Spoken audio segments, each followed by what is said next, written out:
O assunto do programa de hoje é transição planetária. Haroldo Dutra comenta como o Espiritismo encara a previsão maia para 2012. Maíse Braga responde se teremos catástrofes por conta de um outro planeta passando na órbita da Terra. E Divaldo Franco fala dos desafios dos médiuns na transição planetária. Como o Espiritismo encara a previsão maia para 2012? Os maias tinham um processo sofisticadíssimo de medir ciclos astronômicos. E o que foi encontrado do material dos maias vai até 2012. Não tem mais registros do calendário. Ou porque se perdeu, ou porque eles não fizeram até essa data. Eles acreditavam, sim, que seria uma data de um ciclo, porque eles entendiam desses ciclos.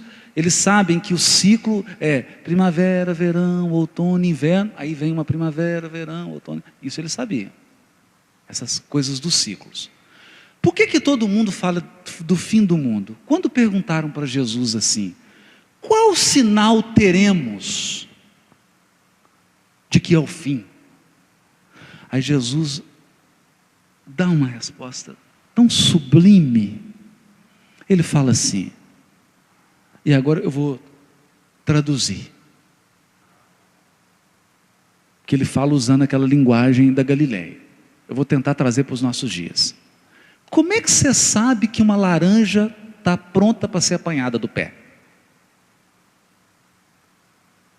Como é que você sabe que um morango está pronto para ser colocado numa taça com creme de leite? Como é que você sabe que um queijo está em condição de ser comido? Aí eu mexi com o coração dos mineiros aqui. Como é que você sabe que um pão de queijo está na hora de ser tirado do forno? Então, foi isso que Jesus respondeu. Como é que as aves sabem que tem que migrar de um lugar para o outro porque está chegando o inverno? Sabe por quê? Porque toda criatura de Deus tem uma bússola interior. Tem um potencial espiritual dentro de nós, em que a gente sente, e a humanidade inteira sentiu, que o mundo de expiação e prova tem que acabar. É o fim do mundo de expiação e prova. E por favor, não editem essa minha fala. Senão vai ficar assim, é o fim do mundo. Aí tira o expiação e prova. Vai ficar parecendo que eu estou falando que é o fim do mundo. É o fim do mundo de expiação e prova. E é o nascimento do mundo de regeneração. Não há uma criatura encarnada na Terra que não sinta isso no coração. Todos os seres que estão encarnados aqui estão pressentindo isso. A gente sente, como a andorinha que sente, que depois do inverno virá a primavera. Quais os desafios dos médiuns na transição do planeta? Aqueles médiuns na primeira hora, desequipados do conhecimento espiritual, ofereceram-nos a grandeza filosófica, científica e ético-moral religiosa do Espiritismo, demonstrando que eram realmente instrumentos dúcteis, que conseguiam filtrar quase à perfeição os conteúdos originados no mundo espiritual. E Allan Kardec, sempre sábio, poupou-os de nomeá-los nas comunicações de que se fizeram instrumento.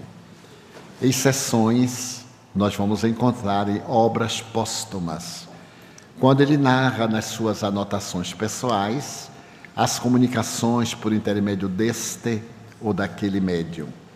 Mas nós não sabemos qual foi a vida, depois de publicado o Livro dos Espíritos, das irmãs Baudin, as duas meninas notáveis, que na residência do seu pai cooperaram ativamente para a elaboração do Livro dos Espíritos. A senhorinha Jafé, mais tarde, terá a oportunidade de vincular-se a Alexander Aksakov e tecer comentários nem sempre justos em torno do próprio codificador. Outros, com Aline Carlotti e seu pai, deram algumas comunicações. Hoje, graças à facilidade da imprensa, da comunicação virtual, os médiuns têm uma alta responsabilidade, tornar-se exemplo daquilo de que se fazem instrumentos.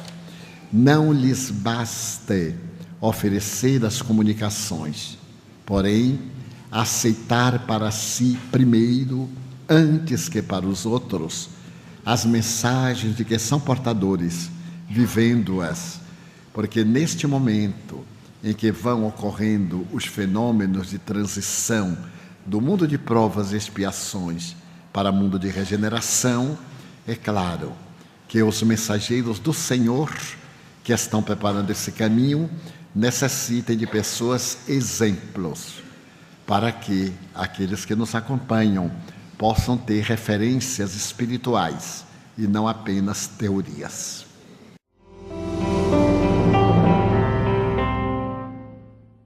Você gostaria de ajudar a expandir o Espiritismo na TV?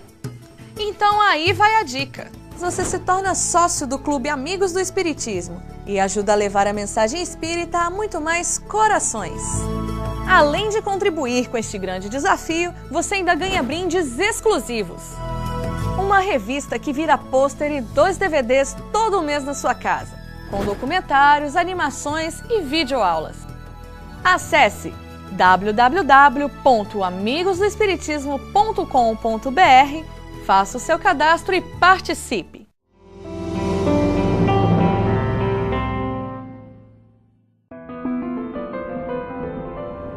Qual o papel do Esperanto na regeneração do planeta? Que linda essa pergunta, né? Vou dedicar ao querido Afonso Soares, da Federação Espírita Brasileira. Seu Afonso, um beijo no seu coração, né? Um grande idealista do Esperanto. Olha, gente, o Emmanuel é um espírito de tanta sutileza, Ele diz assim sobre o Esperanto: o Esperanto é lição de fraternidade, aprendamo-la. A língua ou a lição de fraternidade? Aprendamo-la. A língua ou a lição de fraternidade? As duas. O Esperanto pode não ser uma língua perfeita. O Esperanto pode não ser uma proposta perfeita de unificação das línguas, mas ele é uma tentativa sublime. O Esperanto é lição de fraternidade. E quando a gente vê um grupo de esperantistas, um polonês, um inglês, um brasileiro, um espanhol, conversando em Esperanto, sem saberem umas línguas dos outros, é maravilhoso. O esperantista, eu já vi em países da Europa, pessoa mora na Suíça, recebe um brasileiro, ele nem conhece, não sabe a religião, não sabe nada, na casa dele, porque é esperantista. Então é um treino de fraternidade, é um treino de universalidade. Quando a gente produz algum material espírita, você coloca uma legenda em Esperanto, por exemplo, o DVD A Caminho da Luz, nós vamos colocar uma legenda em Esperanto. Já tem comunidade de Esperanto no mundo inteiro querendo assistir o DVD espírita, mesmo gente que é protestante, católico, querem assistir porque está em Esperanto. Esperanto, lição de fraternidade, aprendamo-la, Emmanuel. O que você poderia nos dizer sobre as crianças índigo? Segundo os benfeitores espirituais,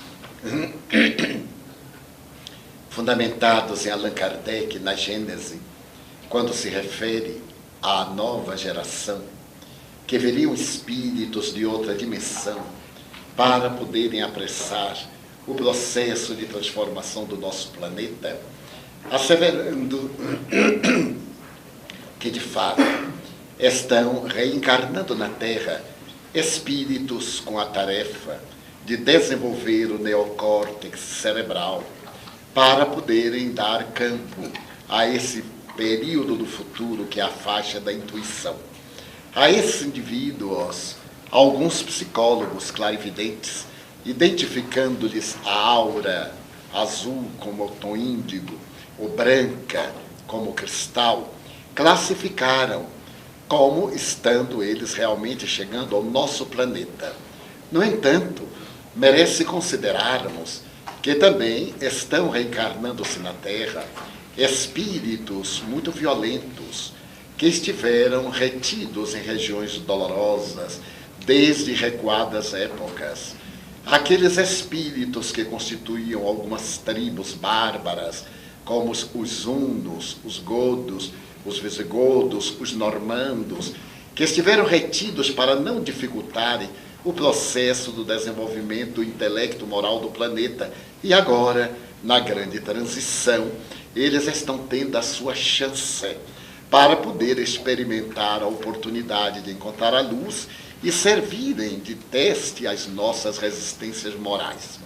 Os psicólogos estabeleceram que existem crianças com déficit de atenção, os chamados DDA, e aqueles que têm déficit de atenção e são hiperativos, DTAH. Então, a grande dificuldade é constatar-se hoje qual a criança índigo e qual a criança com uma patologia. Porque desde quando a criança se apresenta com determinadas características de autoconsciência, de inquietação, de irritabilidade, ou deixa-se conduzir pela sua própria maneira de crer, logo rotulam-na de uma criança índigo sem o ser, podendo ser muitas vezes uma criança com processos espirituais muito perturbadores, estando incluída na área daquelas crianças patologicamente classificadas. A grande problemática apareceu quando os psiquiatras e psicólogos de há 20 anos para cá começaram a receitar a denominada droga da obediência, a Ritalina, que coloca a criança algo atoleimada, não lhe modifica a estrutura cerebral, o comportamento, mas diminui a agressividade, a hiperatividade. Os estudiosos chegaram a uma conclusão de que o uso prolongado dessa droga, quando é suspenso, a criança, já agora o adolescente, vai ter necessidade de outra droga química, porque o cérebro está acostumado àquela dominação arbitrária e pode enveredar, inevitavelmente, para o processo de toxicomania. Também classificaram essas crianças em 4 grupos. Aquelas que são artísticas, as humanistas, as emocionais e as transpessoais. Entre as crianças artistas, há sempre um grave perigo daquelas que irão derivar para o crime, seriam os criminosos seriais. Então nós veríamos aí que não se trataria de uma criança, de um espírito vindo de uma dimensão superior, mas vindo de uma região de sofrimento muito marcada e que a educação não conseguiu disciplinar. Aí voltamos a Allan Kardec, na questão 685 referida pelo Raul, no item A, quando ele fala da necessidade da educação, mas não a educação pelos livros, a educação moral, aquela dos exemplos. Então é natural que no momento deste, em que surge uma informação espiritual e alguns especialistas constatam a sua legitimidade, vem a grande exploração e vem a fraude, procurando impressionar as pessoas com rotulagens que envaidecem. E cada qual quer ter um filho índigo ou um filho cristal, embora não tenha condições para o educar, não tenha paciência, não lhe dê o atendimento emocional na família, que seria exigível. No caso das crianças que nós chamaríamos especiais, aquelas que têm a hiperatividade, que podem apresentar algum déficit de atenção, será muito necessária a presença da mãe dentro de casa, principalmente da mãe, para dialogar, para conviver, a fim de orientar, para que o pai participe não com a austeridade das antigas ameaças. Quando seu pai chegar, você vai ver. Essas crianças não temem ameaças, porque elas estão saturadas de ameaças. Elas querem entender. Eu me utilizo de uma experiência de uma grande psicóloga para sintetizar. Ela era avó de uma criança índia. E quando a criança chegou à sua casa, pegou uma estatueta da sua coleção e jogou no chão e arrebentou-a. A mãe da criança ficou exasperada, ia aplicar-lhe uma sova. A avó disse que não, de maneira nenhuma. Recebeu aquilo com muita calma. A criança foi brincar, e quando estava brincando, a avó chegou, pegou o brinquedo e o arrebentou. Então a criança, você quebrou meu brinquedo? Ela disse, você também quebrou o meu. Então a criança logicou. O ato de quebrar o emprego, não era o brinquedo, a estatueta, não era uma rebeldia, era uma curiosidade. Saber o que tinha dentro, por que aquilo estava ali. Na impossibilidade de expressar-se, ela então arrebentou o objeto para ver o interior. A avó, fazendo o mesmo, ela compreendeu que não era necessário arrebentar.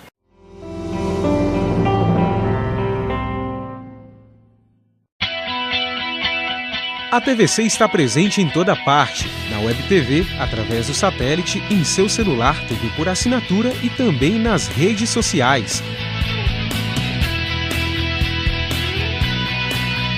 Acompanhe a TVC também no blog, Twitter, Facebook, Orkut e YouTube. Agora o maior canal espírita possui acesso rápido, fácil e integrado. Todas essas páginas estão disponíveis em www.tvc.com, no lado esquerdo, na parte inferior do site. Além de ficar por dentro de tudo que acontece na sua TV espírita, você ainda pode deixar o seu recado e dar sugestões para que a TVC continue crescendo. Não fique fora dessa. Participe!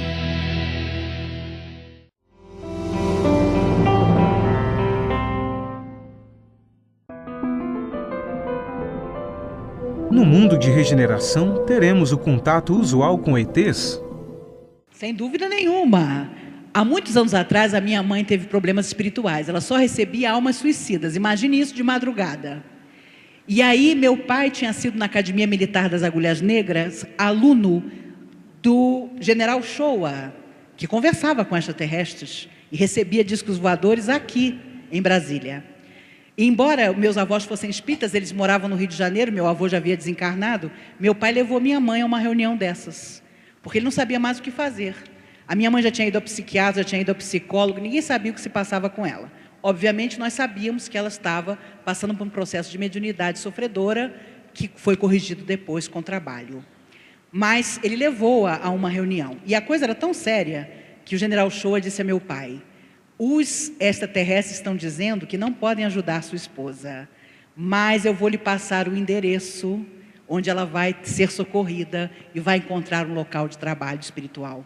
Era a Casa do Barata, na W3 Sul, em cima da Casa do Barata, do seu Mário, que mais tarde foi para a L2 Sul e se tornou a Comunhão Espírita de Brasília. Tinha um sofá de 2 lugares e uma poltroninha. E lá minha mãe recebeu as entidades suicidas que a assediavam e encontrou uma nova forma de viver. Mas os extraterrestres, se fossem espertos, teriam dito, não, fica aqui com a sua mulher que a gente dá um jeito. Eles sabiam muito bem que isso não estava no processo deles. Mas os espíritos dizem que no futuro haverá uma grande reunião de seres de outros mundos que nos acompanham desde antes da Idade da Pedra. E a reunião vai ser em Brasília. Não sei se nessa encarnação ainda, se na nossa próxima, mas eles dizem que isso só vai acontecer quando o ser humano entender que somos todos o planeta Terra. E que a reunião de todos os responsáveis pelos países, que então estarão unidos como um só, e os seres de outros mundos que nos acompanham, vai ser aqui em Brasília. Quando Chico Xavier esteve aqui em 76, ele veio de carro porque tinha medo de avião, e Emmanuel, quando ele veio chegando a Brasília, contou a ele isso, que no futuro da humanidade, não disse quando, os seres de outros mundos entrariam em contato conosco e faríamos uma grande reunião, e que a reunião vai ser aqui, nessa terra dos reencontros espirituais, como Emmanuel chamava Brasília. Então não duvidemos que tudo será uma união só. Os espíritos dizem que há seres extraterrestres que nos acompanham e que não têm qualidades morais, que são vingativos, que são cruéis, que têm uma mentalidade materialista, mas existem outros que são muito mais evoluídos espiritualmente do que nós. Jesus não nos escondeu isso. Há muitas moradas na casa de meu Pai. Eu vou para vos preparar o lugar. Então, com certeza, a mensagem dele não foi só a Terra que recebeu. Mas é claro que na evolução dos mundos, existem aqueles que são mais evoluídos espiritualmente do que nós e até aqueles que são menos evoluídos do que nós. O que é sério é que quem não está cumprindo sua tarefa no bem, já está sendo deslocado para mundos inferiores à Terra. Os espíritos dizem que em torno do nosso planeta há 14 bilhões de almas. A maioria delas já sabe que não vai mais voltar ao planeta Terra numa nova encarnação. E estão sendo deslocados a mundos inferiores. Foi assim com Calígula, foi assim com Leonardo da Vinci, com tantos que vieram trazendo a loucura ou a beleza e vinham de mundos mais evoluídos para espiar na Terra aquilo que não tinham conseguido fazer em seus planetas. Então nós vamos encontrar heróis, gênios e malucos que vieram de outros mundos para habitar o planeta nas mais diversas épocas da humanidade. Infelizmente, os espíritos dizem que no meio espírita há pessoas que vieram de outros mundos e que até hoje não aprenderam. Então isso é que é o mais terrível. Uma vez os espíritos me disseram que quase todos nós, simpatizantes da doutrina espírita de hoje, ouvimos da boca do próprio Cristo no Sermão da Montanha as maravilhas que ele preceituava. Não fizemos absolutamente nada. E por isso nós estamos aqui até hoje, correndo atrás daquelas belezas que ouvimos da boca do próprio Cristo e nos recusamos a incorporar as nossas vidas. Então não é possível que dessa vez a gente não tome uma atitude. Quais atitudes que devem ser tomadas perante as possíveis crises que antecedem a regeneração? Eu me recordo aqui de uma mensagem de Humberto de Campos, eu não sei em qual livro que está. O sujeito faz uma prece, fala assim: anjo protetor, me ajuda. Aí ele recebe uma capa de chuva. Guarda a capa. Anjo protetor, me auxilia. Aí recebe uma pá de botas. Aí ele guarda as botas. Anjo protetor, eu preciso do auxílio, até agora você não respondeu. Aí vem o guarda-chuva. De repente vem a tempestade. O que eu estou querendo dizer com isso? Nós já temos as botas, já temos a capa de chuva, já temos o guarda-chuva, nós já temos todos os instrumentos para enfrentar a transição planetária. Nós sabemos que Deus é a inteligência suprema, nós sabemos da imortalidade da alma, nós sabemos da reencarnação, nós sabemos da comunicabilidade dos espíritos, nós temos tudo na mão. Então, eu procuro nesse momento grave, simplesmente uma coisa: manter-me sereno, com fé em Deus, de que há uma ordem divina na criação e que tudo seguirá o planejado por Deus e pelos seus prepostos, que são os Cristos que dirigem o nosso sistema. Confiando nisso e utilizando os instrumentos que a doutrina espírita nos dá, nós atravessaremos mesmo os momentos mais dolorosos, porque no capítulo 21 de João, Jesus disse para Pedro assim: Pedro, tu me amas? Amo, Senhor. Pedro, tu me amas? Amo. Pedro, tu me amas? Amo. Crê, te levarei aonde não queiras ir. Onde não queiras ir. O progresso é sempre ir para um lugar que nem sempre a gente quer ir. Mas eu tenho absoluta convicção numa frase de Chico Xavier: a misericórdia divina paira no mesmo nível da sua justiça.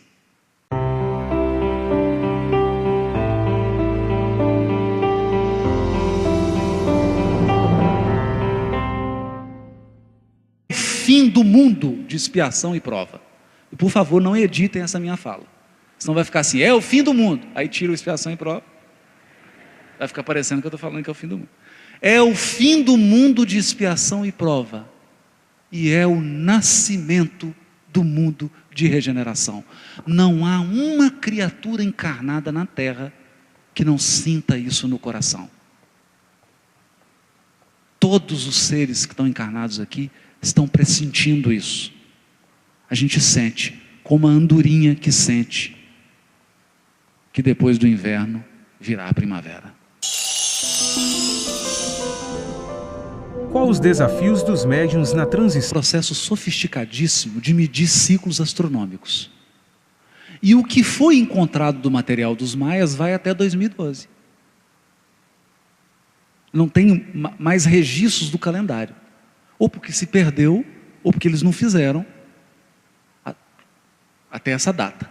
Eles acreditavam, sim, que seria uma data de um ciclo, porque eles entendiam desses ciclos.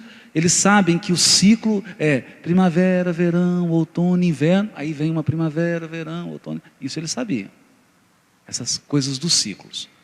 Por que todo mundo fala do fim do mundo? Quando perguntaram para Jesus assim, qual sinal teremos de que é o fim?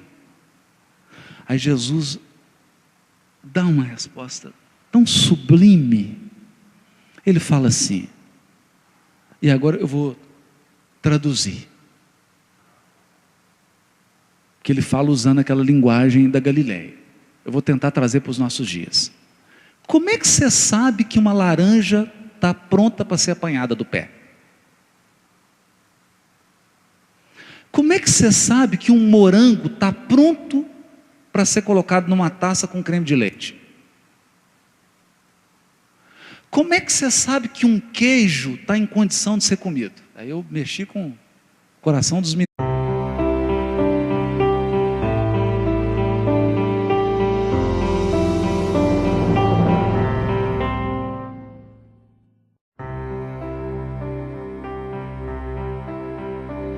O assunto do programa de hoje é transição planetária. Haroldo Dutra comenta como o Espiritismo encara a previsão maia para 2012, mas Braga responde se teremos catástrofes por conta de um outro planeta passando na órbita da Terra. E Divaldo Franco fala dos desafios dos médiuns na transição planetária. Como o Espiritismo encara a previsão maia para 2012? Os maias tinham primeiros aqui. Como é que você sabe que um pão de queijo está na hora de ser tirado do forno? Então, foi isso que Jesus respondeu. Como é que as aves sabem que tem que migrar de um lugar para o outro porque está chegando o inverno? Sabe por quê? Porque toda criatura de Deus tem uma bússola interior. Tem um potencial espiritual dentro de nós, em que a gente sente, e a humanidade inteira sentiu, que o mundo de expiação e prova tem que acabar. É o